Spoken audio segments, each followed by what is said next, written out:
Hello, I'm Mark Rees and welcome to my Curious podcast where in each episode I look at a different, weird and wonderful subject. And on this episode I'll be investigating the real secret origin of arguably Wales's most famous folktale, and that is the story of the heroic hound called Gelert, the story of Beddgelert, a fairy tale of sorts that has so many magical elements to it, as well as so much commercial potential that I'm surprised Disney haven't already made a 2-hour animated version of it.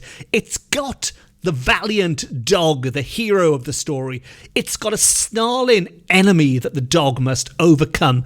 And it's got a prince that, well, I won't spoil the story for you quite yet. We'll have the whole story very soon. But I should point out very quickly before we begin the story that, as a rule, I don't generally talk about the obvious stories on this podcast. The whole point is to go in search of obscure, long-lost, unknown stories.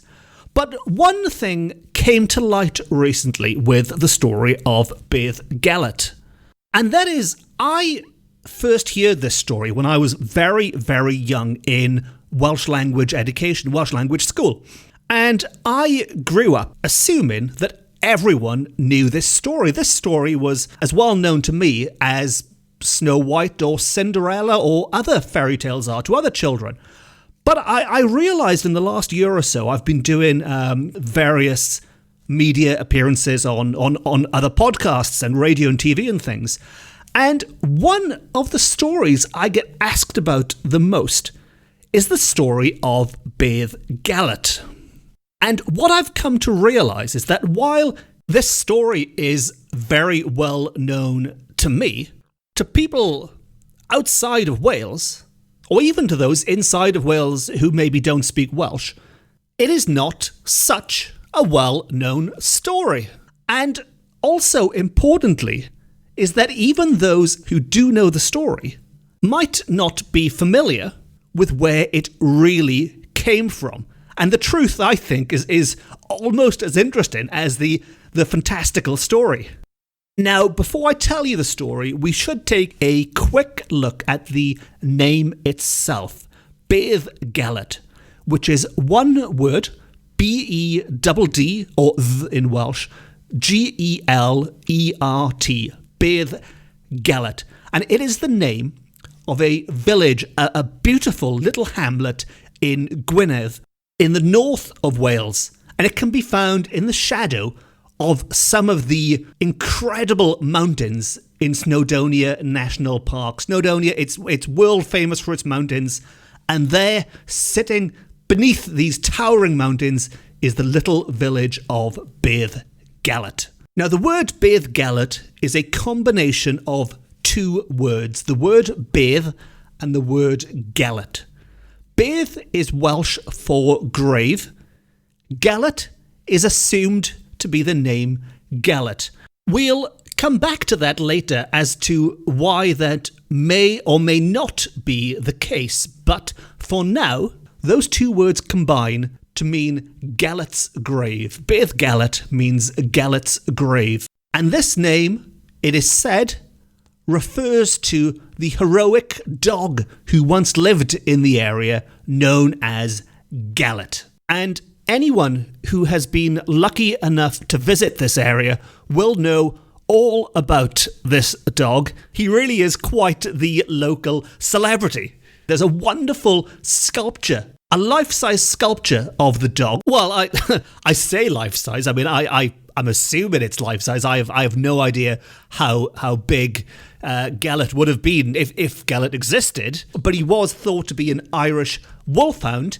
And this statue certainly looks about the right size for an Irish wolfhound. And this statue of an Irish wolfhound can be found quite close to a National Trust marker that points the way to Gelert's grave. And I don't mean as in the village of Beddgelert. I mean literally a grave which is dedicated to Gelert.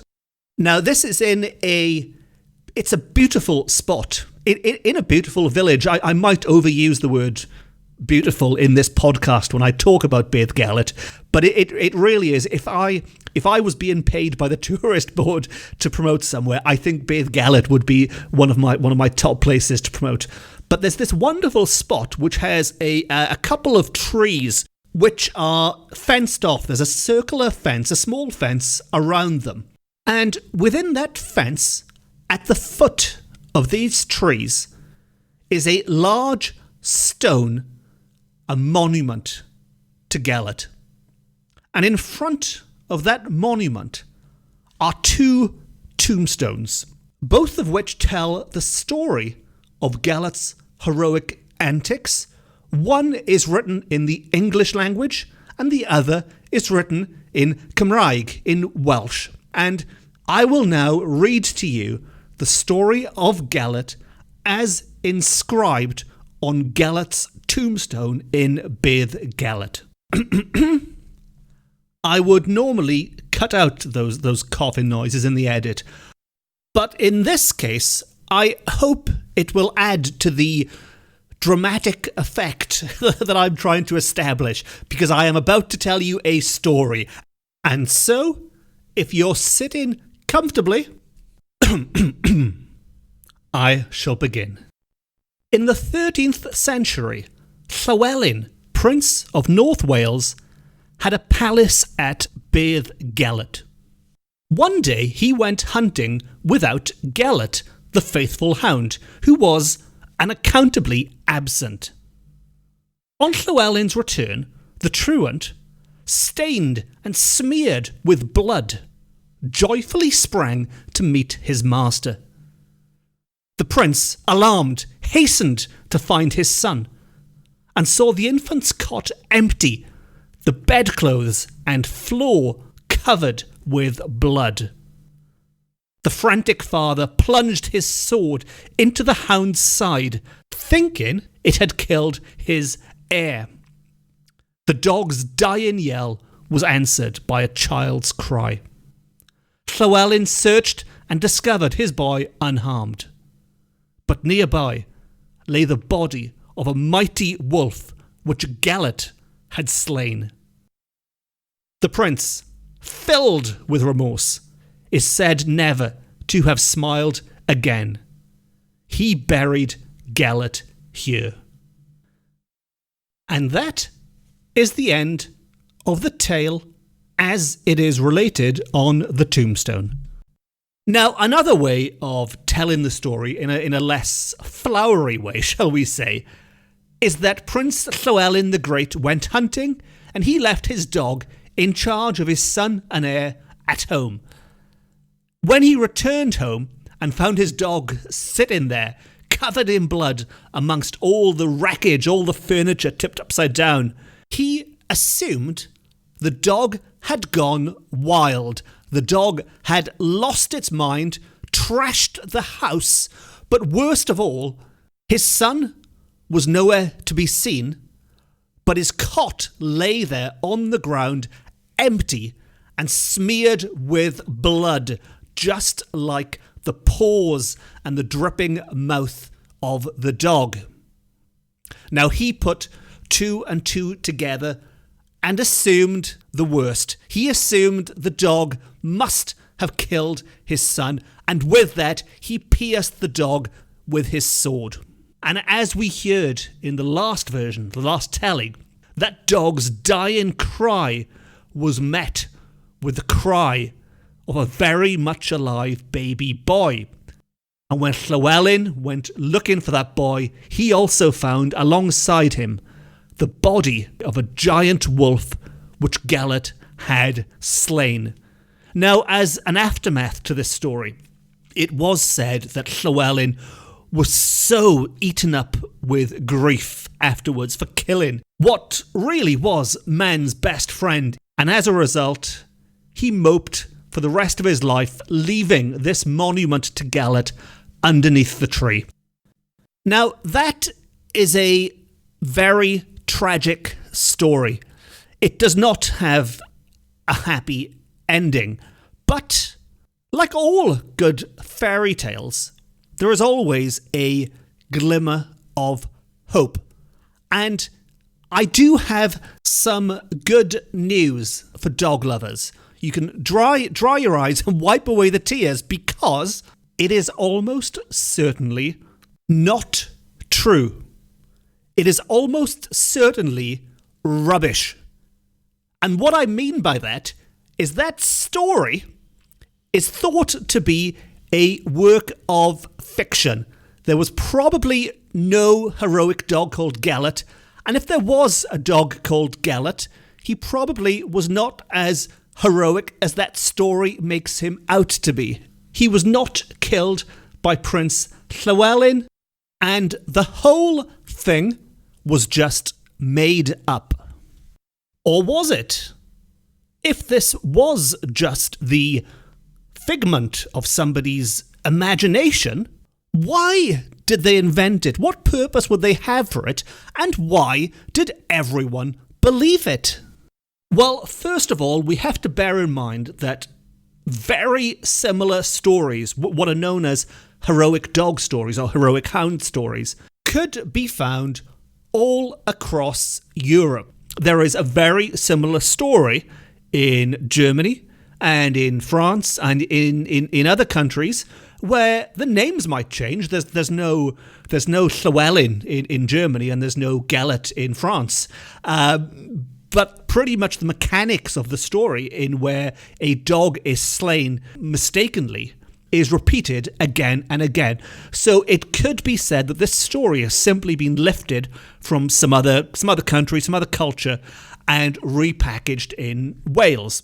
And if that is the case, it might well explain where the idea for the story initially came from, but it doesn't really explain how it became such an enduring legend, such a part of the culture that it's still going strong today. Well, we're going to have a very quick history lesson here and head back to the late 18th century and into the early 19th century when, for the first time, Wales became a tourist destination. People from across the border in England were visiting Wales, as were presumably some people from Scotland and maybe further away. And the reason for that is, up until this point, those who could afford to go on holidays were looking across the channel at mainland Europe. They wanted to go on their grand tours. They were thinking Paris or Rome, not Newport or Cardiff. But this all changed following the outbreak of the French Revolution. All of a sudden, popping on a boat and sailing towards France, sailing towards a war-torn country, wasn't quite as appealing to the aristocracy or for those with money with which to travel, who were not too keen on potentially losing their heads on holiday. And as such, they began to look closer to home in search of an alternative destination. And it just so happened that there was this big lump of unexplored land stuck to the side of England.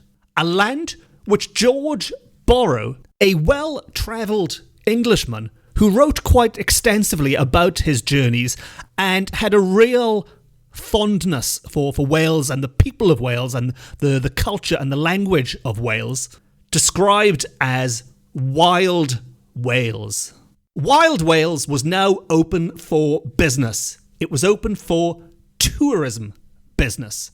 And one of the best ways for us nowadays to experience the awe that it must have inspired in visitors at the time is through the eyes of the romantic poets and painters who visited and captured Wales in their paintings and their poems. The most famous works, I imagine, would be those by J.M.W. Turner, arguably England's greatest painter, who did capture many of the castles and landscapes during his tours of Wales, and possibly the most famous man of words to compose verse during this period would be William Wordsworth, whose famous poem Tintern Abbey is named after a supposedly haunted Welsh landmark, which will feature in another podcast very soon. And so inspired was he by the landscape that as he walked around the Wye Valley, it is said, this poem formed complete in his head before he even had a chance to sit down and put pen to paper. This is the impact that wild Wales, this sublime, undiscovered country, was having on people who were now exploring it for the first time. Now, from our point of view, from a folkloric point of view, this also led to the establishment, or certainly the popularisation then, of what we now consider to be important parts of Welsh cultural identity. A good example of this might be the Welsh costume, which is quite a well-known image now, but if you aren't familiar with it, I'd recommend having a quick internet image search after this podcast. But the Welsh costume became something which tourists expected to see when they visited. They expected to see their locals dressed up in this costume that they believed people were wearing 9 to 5 all the time, every day. And as such, this image stuck.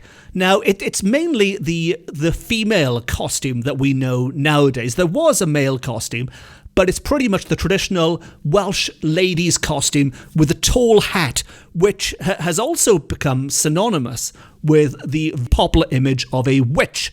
And that is something I will be looking at in a future episode about the real history of the Welsh costume and any connections it has with witchiness, if there are any connections. But that was one example of what tourists expected when they came to wild Wales. And if you were something of an entrepreneur, you could use this expectation to your advantage. And I think the best example of this, certainly the most ingenious example, is the invention of the longest place name in Europe and the second longest place name in the entire world, which is a crazy 58 letters long. And despite being a Welsh speaker, I am ashamed to admit that I have never memorised this, but what the heck? Let's do it in one take. The full name of the longest place name in Europe is Llanfair Pwllgwyngyll Gogerch Windrobert Llandysilio Gogogoch. And while I'm almost certain that was not perfect, I did say one take, and that was my one take across my heart. And what I'll do, I'll spell that for you as well, just in case you did fancy memorising this and giving it a go yourself.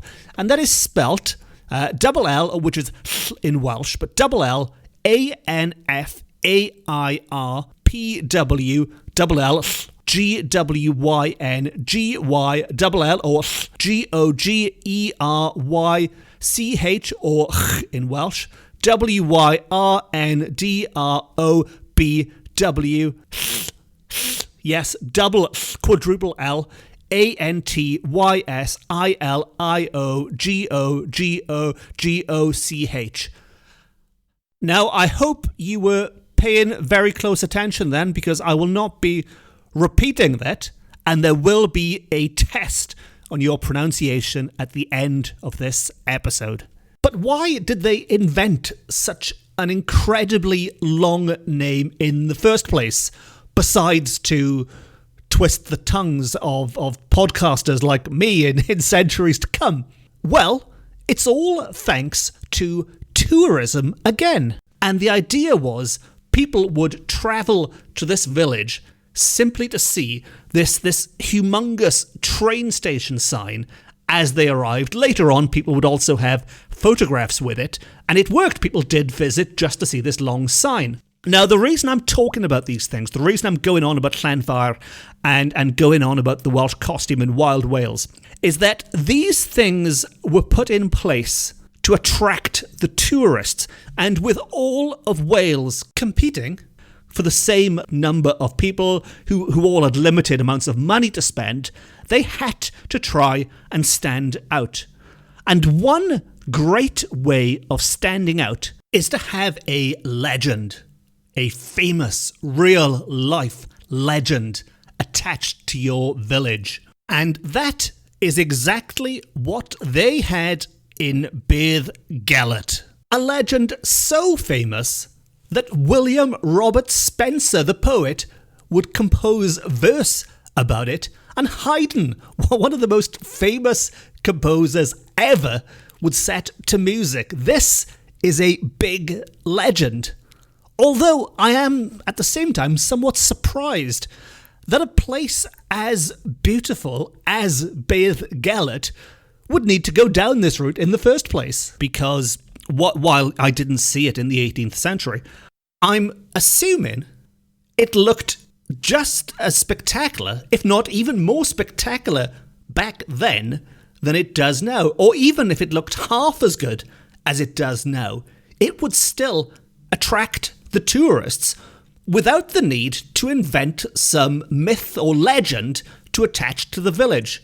Nevertheless, it is claimed that the story of Gelert was popularised right around this time in order to attract the tourists. But if you've been paying attention to this podcast, you will of course remember that there is a monument to Gelert in Beddgelert. There are 2 tombstones with Gelert's name on the top in Beddgelert, all of which leads us to believe that there is a body buried underneath all of this, which people pay their respects to. Sadly, this is also untrue. It is said that that memorial was placed there by a man called David Pritchard. Why would David Pritchard want to put a memorial to a dog that never existed in Beddgelert? Well, David Pritchard was the landlord of a pub called the Royal Goat Inn at the end of the 18th century. If we were being cynical about it, we could say maybe David Pritchard wanted to drum up more trade for Beddgelert, which meant more people buying pints in the Royal Goat Inn. And so we could say this story was helped along by a man trying to sell a few extra pints. And if that is true, then I think we have to take our hat off to him, because this marketing idea is still going strong centuries afterwards, and if anything, is becoming more popular rather than less popular. So, David Pritchard, if indeed it was you, thank you for establishing this incredible landmark. But it doesn't end there. Because if that hasn't spoilt the story enough for you already, there is yet another twist in the tale.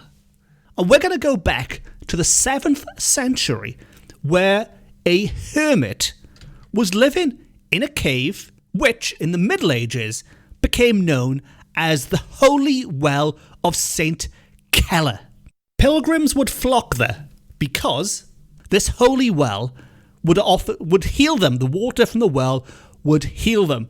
The Well of St. Gelert. Now, let's look at that name a little bit more, shall we? Because St. Gelert is a variation of Gelert, and Gelert in Welsh is Gelert. And so, wandering around 7th century Wales, centuries before enterprising landlords came along, there was a saint who lent his name to various locations throughout the country. Now, that would make sense if there was a place called Beddgelert, that it could be the grave of a 7th century saint who, by all accounts, was martyred, and then it's possible he was buried near a wonderful little hamlet in Gwynedd, and it became known as the Beddgelert that we know and love today. Now, we've reached the point of the podcast where I like to ask what you think about this. Are you familiar with Beddgelert? Do you think there's more to this story than we've discussed on this episode? And if so, please, please, please get in touch, drop me an email, track me down on social media, and maybe we can look at it in a future episode. And of course, there's the obligatory shout out in every episode that if you have enjoyed this, please consider hitting the subscribe button. I really appreciate it because that way I know I'm not sitting here talking to myself, and it also means you get an alert popping up letting you know whenever there's a new episode available.